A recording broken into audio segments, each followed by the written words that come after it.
Dear Mr. Trump, you'd better move now. August 7, 2019 by Anna von Reitz. There are many reasons why continued delays are not in the public interest. First, the closer to the elections, the harder it is for you to make sense of it all for people. Many Americans are still asleep.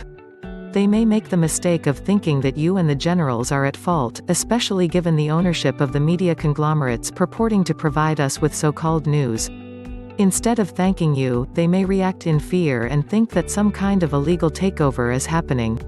Yes, I know that is entirely ironic, but the point is that you have to have time to explain it and clear the air before the election cycle kicks in earnest. The alternatives, to shut down the elections or convert the nature of the elections back to being public elections, would have mammoth repercussions of their own. If you shut down the corporate elections, you have foreign governments howling and causing trouble and accusing you of a military takeover. If you convert the elections without sufficient public education and time for people to declare their proper political status, you have a flawed election process. This is far from ideal timing in any respect, but continuing the status quo and leaving the rats in place and in power isn't an answer, either. The longer this investigation process goes on, the more time they have to stage false flags and kill people for the sake of their agendas.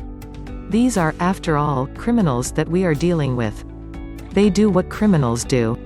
Giving the investigators time also means giving the criminals time to commit more atrocities. Any vain hopes of carrying these investigations out to capture all the vermin involved are doomed from the start. These evils took decades to develop and ultimately involve over 2 million people in the US alone. No matter how much effort is applied, correction will not happen overnight.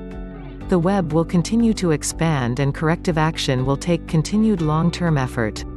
The most you can do is make a good start, focus public attention on the problem, and garner support sufficient to keep the effort rolling. Whatever firestorm of media malignancy your opponents can come up with, the facts will speak for themselves, and putting the perpetrators in jail will make it considerably harder for them to cover up the facts and orchestrate distractions. Round them up and let it all flow downhill. Dealing with the criminals will encourage not only your supporters, it will encourage the whole world and bolster the economy, once the initial shock and uncertainty is set aside. Put the rats in jail. Show us that nobody is above the law. Make the words have meaning again. The media has been under gag orders since the First World War and is even now having every story vetted by subcontractors of the Defense Department and the British Reuters News Services and Associated Press. This presents a monolithic threat both to our political process and the freedom of speech. This has gone hand in hand with consolidation of media conglomerates. You would be doing us all a favor to set aside the DoD, CIA censorship machinery and bust up the media monopolies, just like Reagan busted Ma Bell. It's time.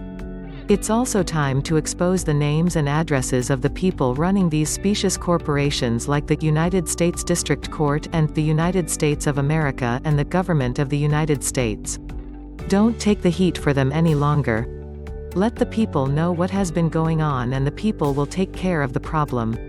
Guaranteed. See this article and over 1900 others on my website here, www.annavonreitz.com. To support this work, look for the PayPal buttons on my website.